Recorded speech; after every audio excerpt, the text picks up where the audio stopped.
Hello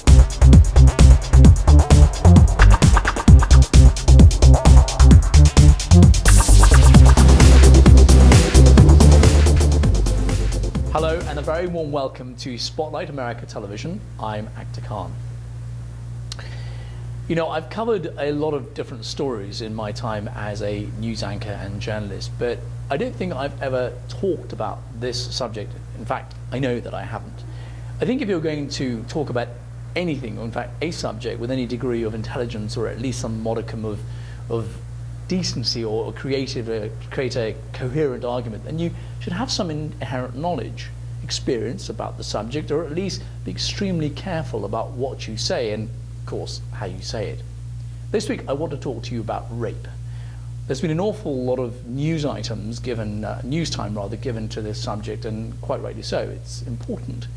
In literal terms, rape is defined as the unlawful compelling of a person through physical force or duress to have sexual intercourse, or any act of sexual intercourse that is forced upon a person. However you want to define it, rape is rape, plain and simple. But you and I both know there are varying degrees of rape, and of course by that I don't mean shades of grey. You don't have to commit the act of sexual intercourse to commit rape, a person, or indeed be raped. The physical and violent act itself, without any sexual contact, can still be construed as rape or attempted rape. It almost embarrasses me, actually, as a man to talk about this subject, because 9 times out of 10, it's the men who perform the act of rape on women, and as you might expect, in the most vulgar circumstances.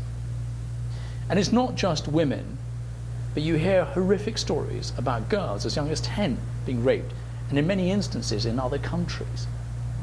An example of where that occurs readily is in human trafficking. According to the UN, an estimated 4 million people are trafficked every year. That's 4 million human beings. And in the US, that figure is between 15 to 18,000 or thereabouts. It sickens and infuriates me at the same time to think that could ever happen. And I know it's still going on as we speak and as I deliver this blog to you.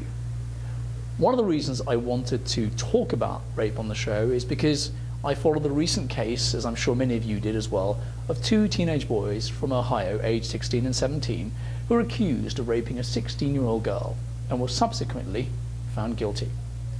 That act in itself was clearly wrong, and both deserved to pay the price for their actions. But it was the circumstances surrounding the case and the way in which that not only they committed the crime, but took photographs of the young girl being raped whilst friends of theirs were filming the whole incident as it occurred. It was that really hit hard. The rape aside, what on earth do you think the teenagers thought about when they were filming the rape scene itself? What do they think they could actually get away with it, since it was being taped and their boastful nature clearly caught on camera? But aren't we as a society in some way complicit in the crime? Just how often do we say to ourselves, boys will be boys, or the girl was drunk and she asked for it? Is it okay to condone such behavior because the kids were stars of their local football team with a promising career as professional players or scholarship to college? Just at what point do we look at ourselves as a society and say, where did we go wrong? The mass media is bombarded with images of women scantily dressed in provocative outfits. What image do you think is a young teenage boy to get from that? At that age, is he in fact intelligent enough to decipher right from wrong? I'm in no way, of course, defending the actions of the young teenage boys, but growing up in an environment where women are subjugated, where men are the breadwinners, and where macho camaraderie, if you like, for want of a better term, is encouraged among teammates, are we then surprised when these boys let their hormones get the better of them? No. But these are boys who were caught out, admittedly by their own volition. But what of rape that isn't so blatantly documented? How many women or girls admit to report acts of rape because they feel some guilt or feel that it might bring shame on their family? According to available statistics from the US Department of Justice, there were near 192,000 victims of rape or sexual assault reported back in 2005. In 47%, both victim and perpetrator had been drinking. 17% only the perpetrator was the victim, and 7%. Near 31% of the rape occurs in perpetrators' homes, 27% in victims' home, 7.2% rapes occur at parties, and 2.2% in bars. So in summation, 91% of rape victims are female, and 99% of the rapists, as I said earlier, are male. But going back to the case earlier on, I don't want to single out these teenage boys, but merely mention the case not because of how horrific it was, because it was, but the callous nature in which they committed the crime, and how others had the tenacity and audacity to film the crime being committed. No, adults who should know better are also just as guilty of displaying total lack of disregard for this subject and its importance and place in society. I'm talking here of someone who should know better. Last year, a Republican politician, I'm sure you've heard about this, Todd Akin of Missouri, said in an interview that victims of rape very rarely get pregnant because their bodies prevent them from doing so. He further went on to say that if it is a legitimate rape, the female body has ways to try and shut the whole thing down. What complete and utter rubbish. He later apologized for his comments, but unfortunately for him and his party, all too late.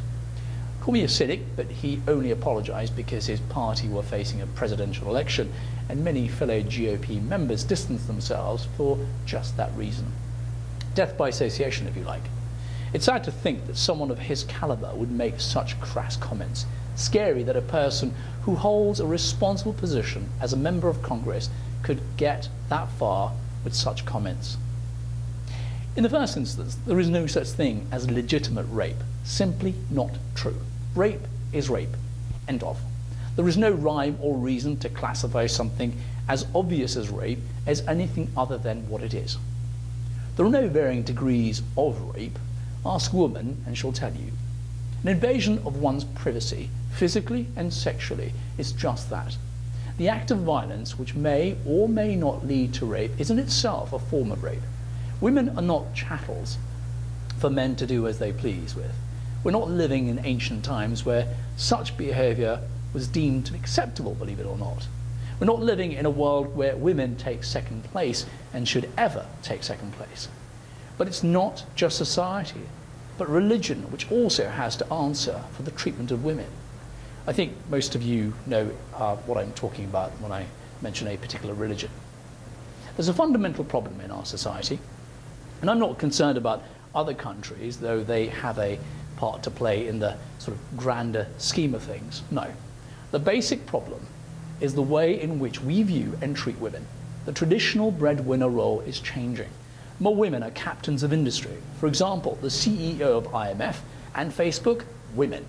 Not to mention political leaders across the world.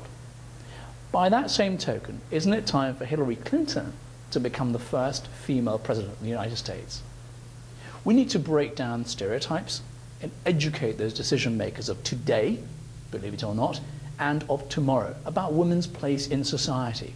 Only then, I feel, can we get away from thinking it's okay to treat women as second-rate citizens who are weak and helpless. We should lead by example and not follow. Not condone boys will be boys or that she asked for it attitude. It's that's got us here. The fact that the rape committed by the two teenage boys was filmed shows just how we've come along in our society. We have to educate and inform from the grassroots up. Rape of any sort is just no excuse. Anyway, as always, I'd very much like to hear from you, the viewer.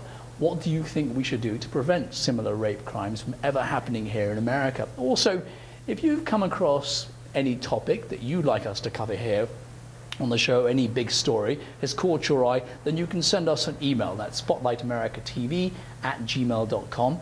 You can also follow me on Twitter, coming up on your screens now. But for now, from me, Akhtar Khan, and the rest of the team here on the program, goodbye and thanks for watching.